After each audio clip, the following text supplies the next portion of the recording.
ओम शांति। ओम शांति। आज की तारीख है 18 मई 2021।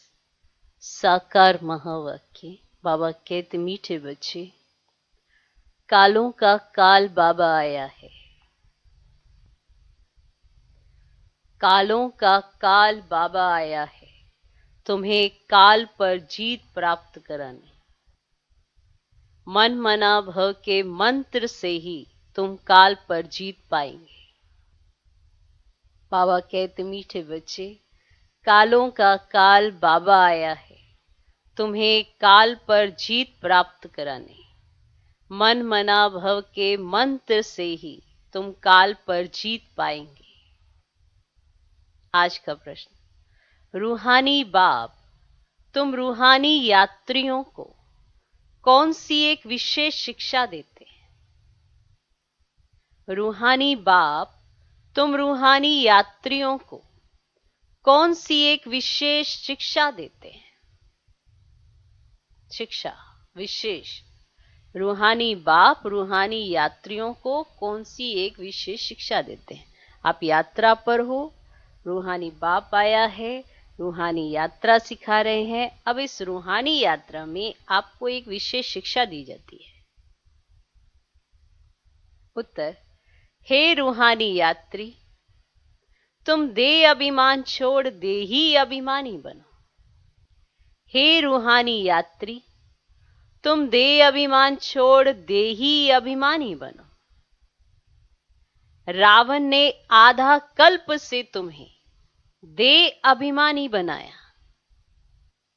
रावण ने आधा कल्प से तुम्हें देह अभिमानी बनाया। अब आत्म अभिमानी बनो। अब आत्म अभिमानी बनो। रावण ने तुम्हें आधा कल्प से देह अभिमानी बनाया, बार बार देह अभिमान में लाया। अब आत्म अभिमानी बनो। ये रूहानी ज्ञान सुप्रीम रूह ही तुम्हें देता और कोई दे नहीं सकता। ये रूहानी ज्ञान सुप्रीम रूह ही तुम्हें देता और कोई दे नहीं सकता। तो रूहानी बाप, तुम रूहानी यात्रियों को कौन सी एक विशेष शिक्षा देते? जैसे कोई यात्रा पर जाते हैं ना, तो विशेष एक डायरेक्शन दी जाती है कि ऐसे ऐसे जाओगे ना तो ज्यादा दिक्कत नहीं आएगी। तो हम रूहानी बच्चों को भी रूहानी बाप, क्योंकि हम रूहानी यात्री हैं, तो एक शिक्षा देते हैं कि इस यात्रा में अगर देह अभिमान छोड़ दोगे, आत्म अभिमानी बनोगे, तो कोई समस्या नहीं आएगी। यात्रा बिल्कुल सहज पार करोगे। तो हे रूहानी यात्री, तुम देह अभिमान छोड़ देही अभिमानी बनो। रावण ने आधा कल्प से तुम्हें देह अभिमानी बनाया, माना जो मूल कारण था हमारे नीचे गिरने का, वो था देह अभिमान। जो रावण ने हमें देह अभिमान में ला दिया, जो हम थे ही नहीं उसका ही अभिमान करने लगे। आज बाबा हमें बताते, जो तुम हो उसका नशा चढ़ाओ, उसका अभिमान करो। तो अपने गुण शक्तियों को इमर्ज करो, जो आत्मा की क्वालिटीज हैं वो निकालो बाहर। अभी देह अभिमान के चलते मेरी देह, मेरे संबंधी, ये पदार्थ, ये वस्तु, ये वैभव, उसका अहंकार है। मेरे पास ये है, मेरे पास ये है। ये जो भी मेरे पास है वो तो देह के पास, देह के अंदर होने की वजह से, पर आत्मा के पास क्या क्या है वो भूल गए। इसीलिए मैं और मेरा ही याद है। तो रावण ने मैं और मेरा ही याद दिलाया है, तो देह अभिमान में लाया और इतना बुरा हाल कर दिया। अब आत्म अभिमानी बनो। ये जो घड़ी घड़ी कुछ ना कुछ होता रहता है, छोटी छोटी बातों पे विचलित होते रहते हैं, इसने ये कह दिया, उसने वो कह दिया, इसका मूल क्या है? देह अभिमान। अगर आपको आज भी छोटी छोटी बातों से बुरा लगता है, कुछ भी भाव स्वभाव आगे आ जाते हैं, तो उसका मूल कारण क्या है? देह अभिमान। आत्मा को तो नहीं ऐसा होता। अब आत्मा की स्थिति में हम कितनी देर तक स्थित रहते, अगर देखा जाए तो तो उस स्थिति में स्थिति कुछ देर के लिए रहते हैं और फिर वापस देह अभिमान में आ जाते हैं। माना इतने समय की प्रैक्टिस पड़ी हुई है वापस वापस देह अभिमान में आने की, तो जो भगवान समझा भी रहे ना वो भी समझ नहीं आता। अब भगवान समझा रहा है आत्मा को, अब देह समझ के समझेंगे तो कुछ समझ नहीं आया ना। अब यही बात और यही कंट्रास्ट समझना है कि आत्म अभिमानी बनना है या देह अभिमान में आना है। अब देह अभिमान घड़ी घड़ी आएगा तो तुरंत परखना है कि यह देह अभिमान है। देह के पदार्थ, देह के संबंधी, देह से जुड़ी कोई भी चीज आपको देह अभिमान में, माना मैं और मेरे में लाती है तो देह अभिमान है।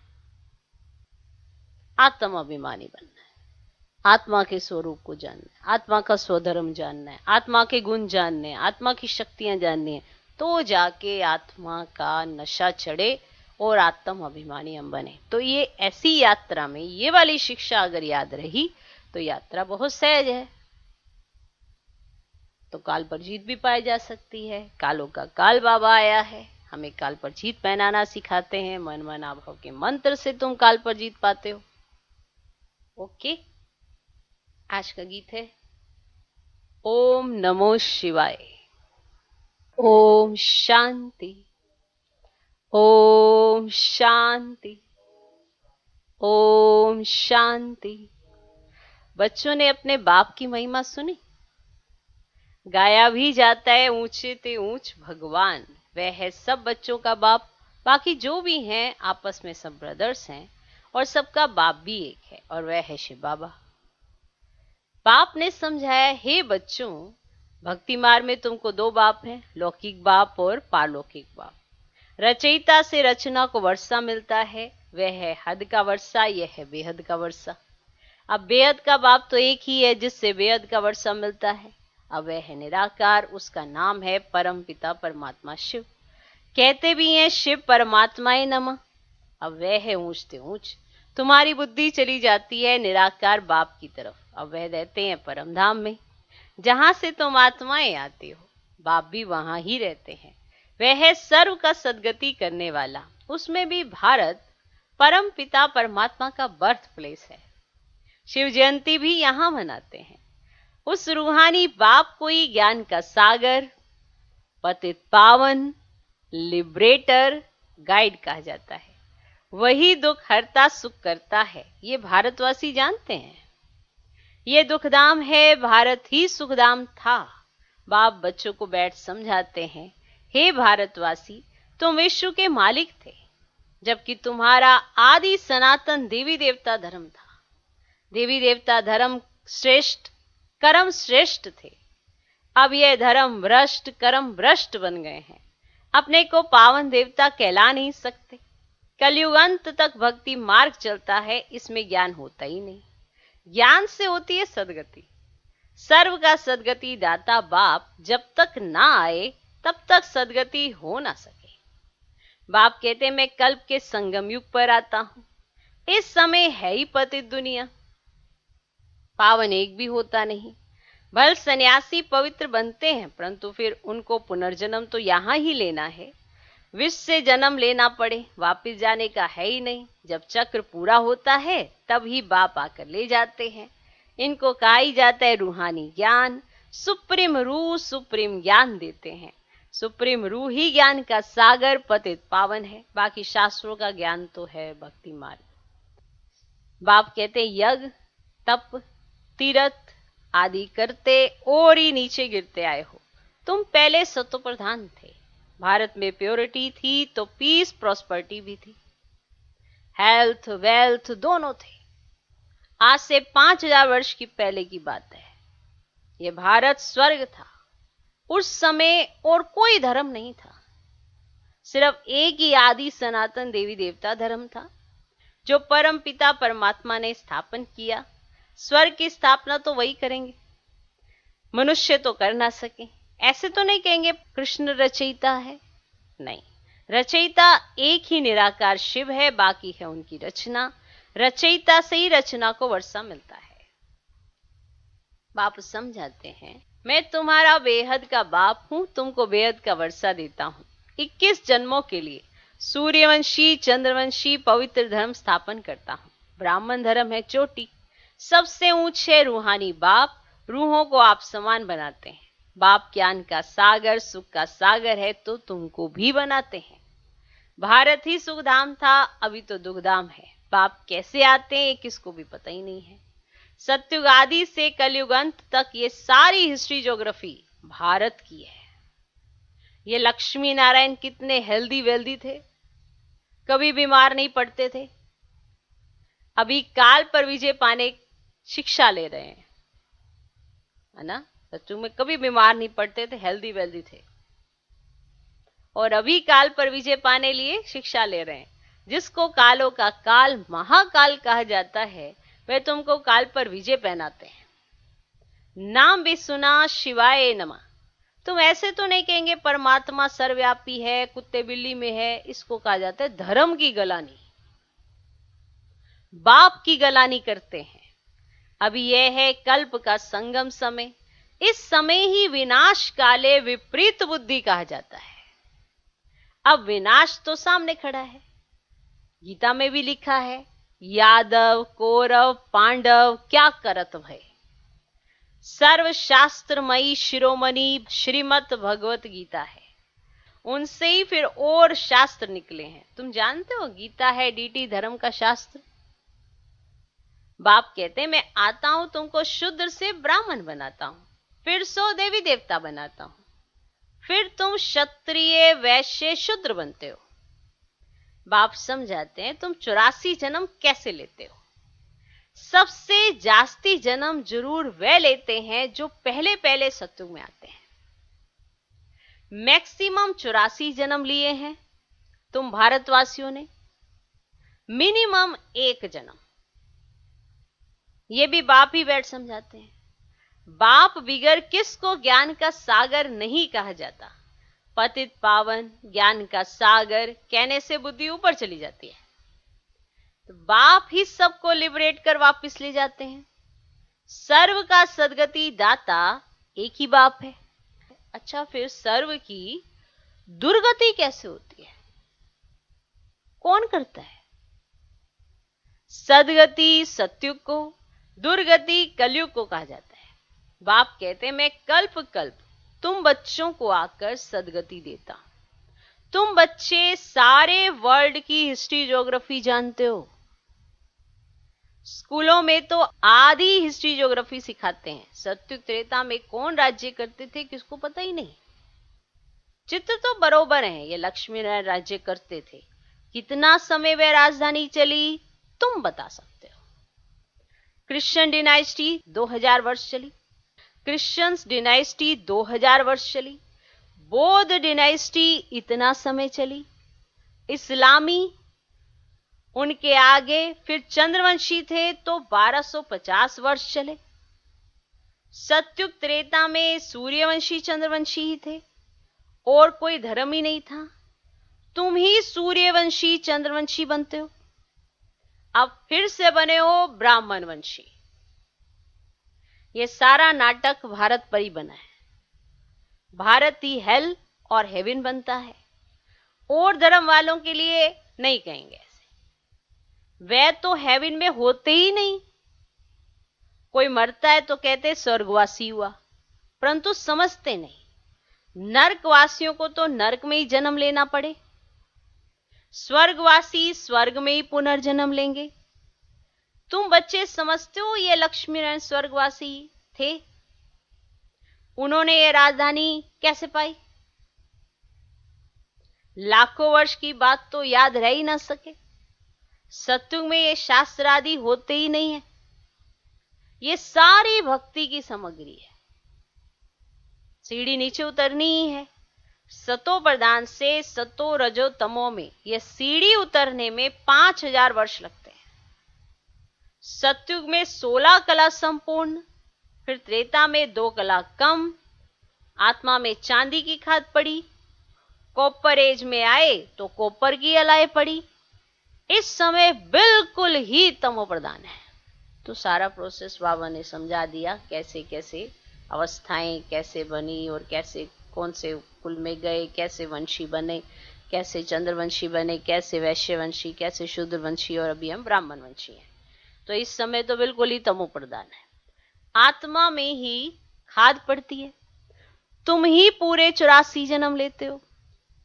अब ये रूहानी बाप शिव बाबा आकर रूहानी बच्चों को समझाते हैं, तुमको अब आत्म अभिमानी बनना है। ये पाठ तो पक्का ही कर लो कि तुमको आत्म अभिमानी बनना है।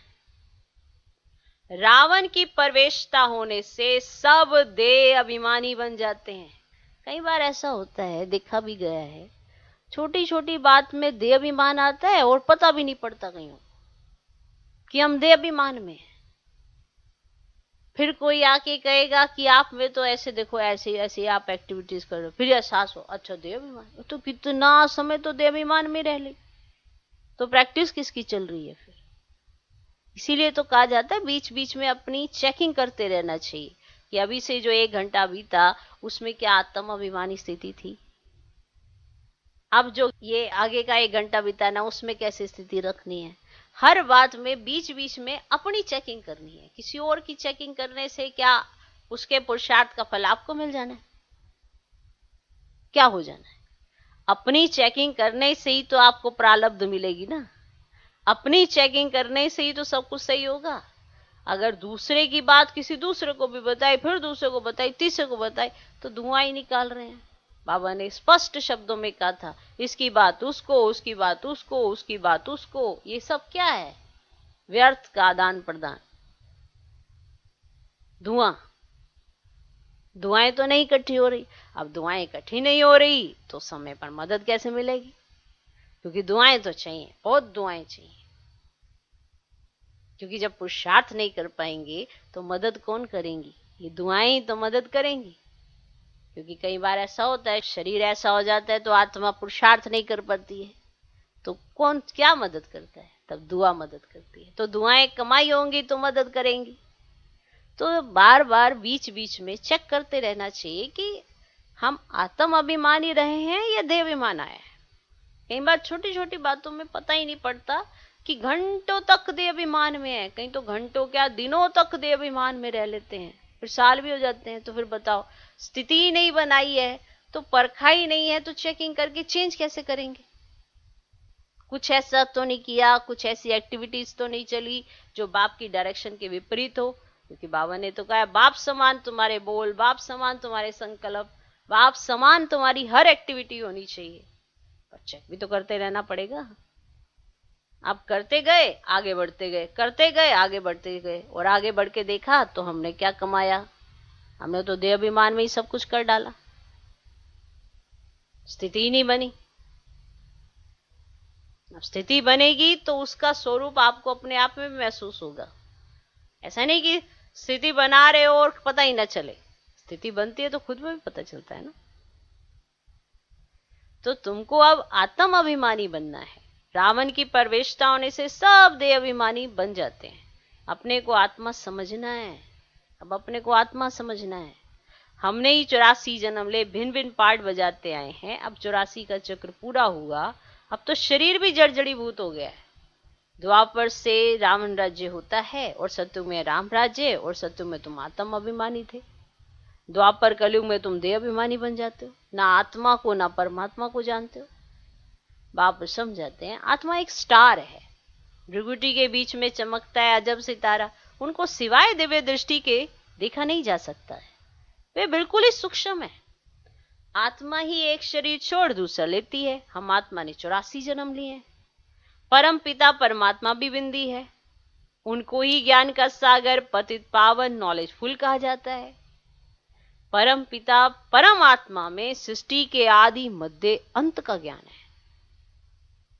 अब बीज रूप होने के कारण उनको सत्य चित आनंद स्वरूप भी कहा जाता है। तो आज कंप्लीट बाबा की जो महिमा है उसका स्वरूप कैसे है वो आप देख पा रहे हैं।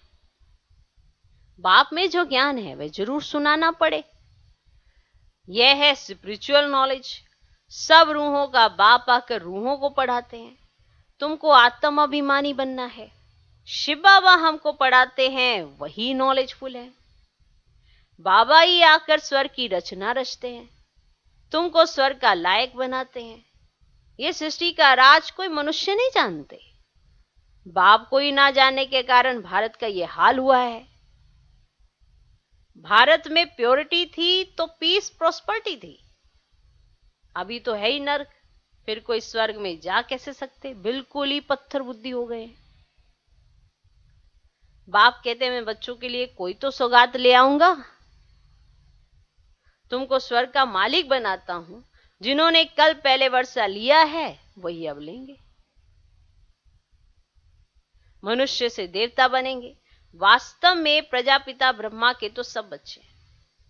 अब ब्रह्मा द्वारा शिव बाबा रचना रच रहे हैं।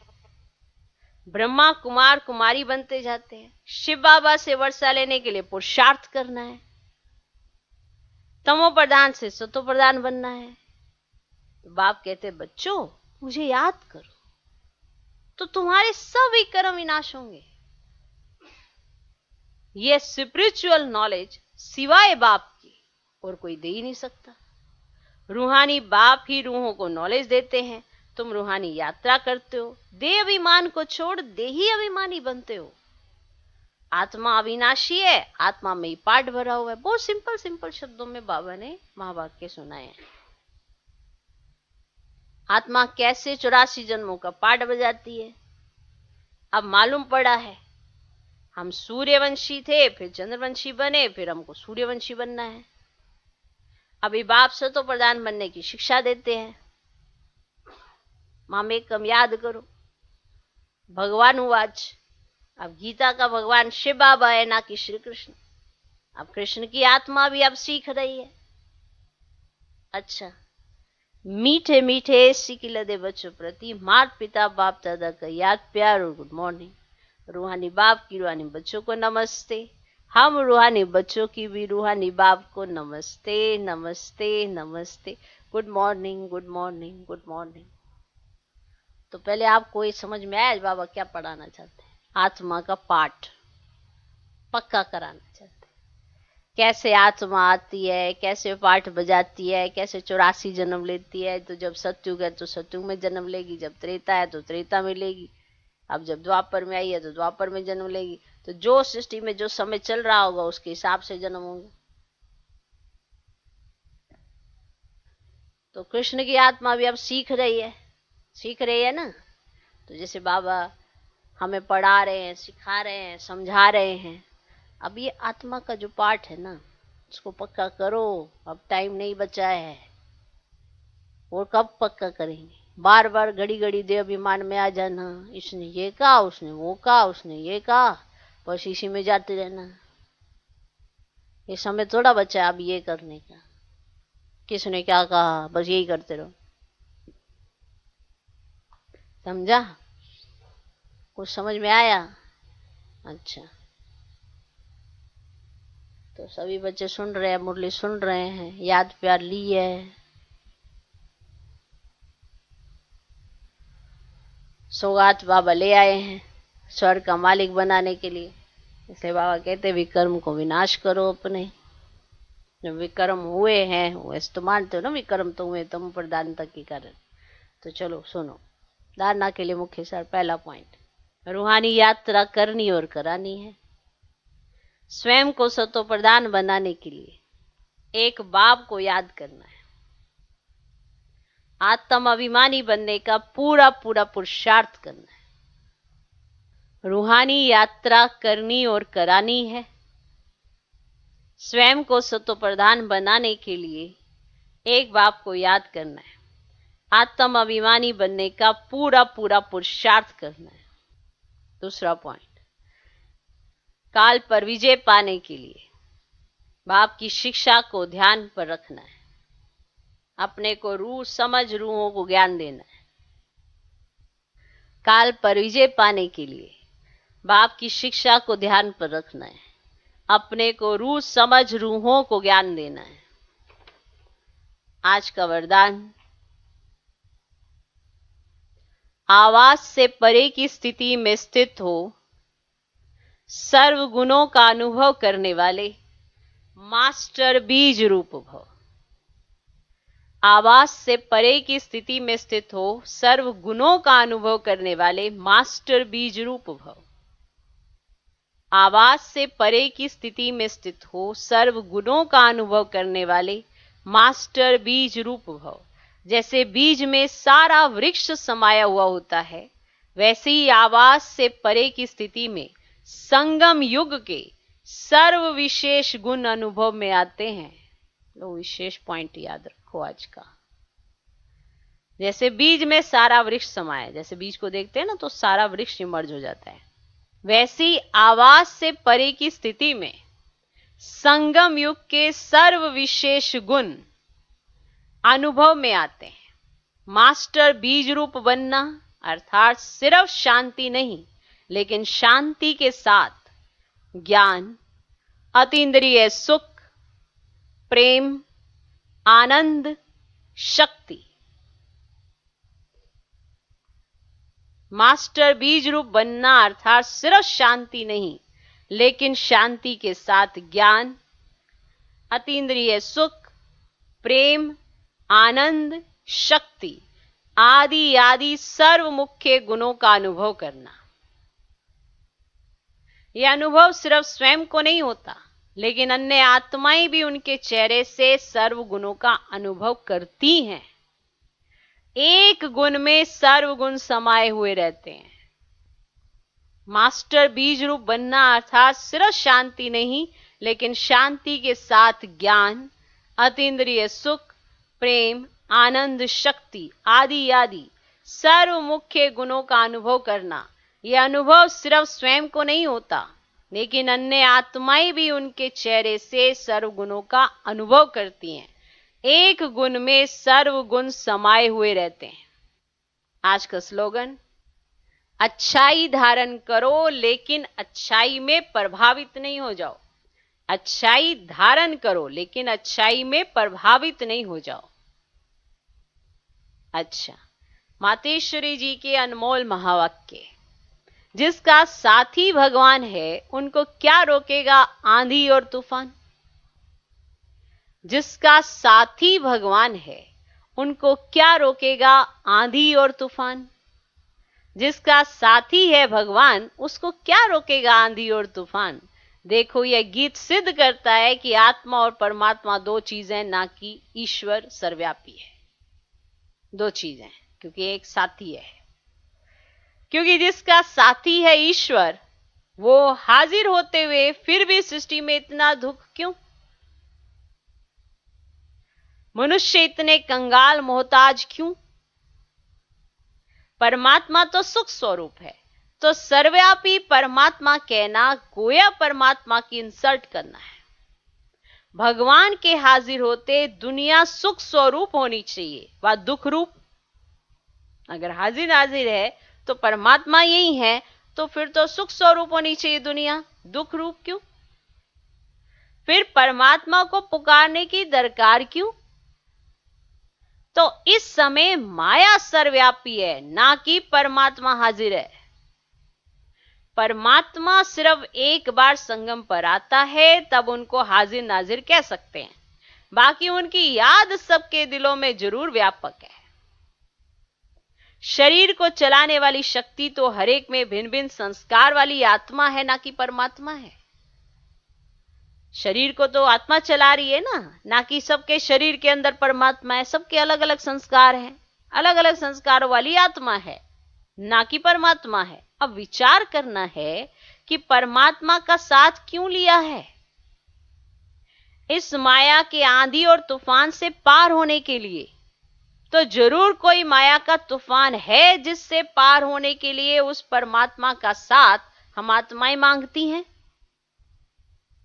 अगर वो हाजिर होता तो ना माया की उलझन होती, ना उनका साथ लेने के लिए याद करना पड़ता। तो हम आत्माओं और परमात्मा दोनों का इस खेल में पार्ट है। तो जब परमात्मा आता है तो उनका पूरा साथ ले उनका हो जाना है, तभी माया के तूफान से छूट जाएंगे। उनका पूरा साथ लेकर पूरा उनका हो जाना है। भल वो सबका सुखदाता है, परंतु जो प्रैक्टिकल में उनका सहारा लेते हैं उन्हों को ही साथ मिलता है। जो प्रैक्टिकल में उनका सहारा लेते हैं उन्हों को ही साथ मिलता है। तो उन बच्चों को एक्स्ट्रा प्राप्ति होती है। भले वो दुनिया के अंदर आए उपस्थित हुआ है, परंतु ओहो आश्चर्यवत, दुनिया इनको ना जानने के कारण इनका साथ नहीं लेती है। अगर इनका पूरा साथ पकड़ ले तो मदद देने में मशहूर है। कहते हैं एक कदम तुम आगे बढ़ो तो 10 कदम आगे आएंगे। तो वो संपूर्ण वर्षा देते हैं जिसमें कोई अपूर्णता नहीं होती। तो दुनिया तो नहीं जानती ना कि वो आए हुए हैं, इसलिए वो साथ भी नहीं ले पाती है, इसलिए सिर्फ पुकारती रहती है और समझती है कि आत्मा में ही परमात्मा है, और इसी भ्रांतियों में वो चलती रहती है, जबकि वो आए हैं, हाजिर हैं इस समय सिर्फ संगम पर। अगर एक कदम बढ़ोगे वो 10 कदम आगे आएंगे, और वो संपूर्ण वर्षा देते हैं जिसमें कोई अपूर्णता नहीं होती। अच्छा, ओम शांति।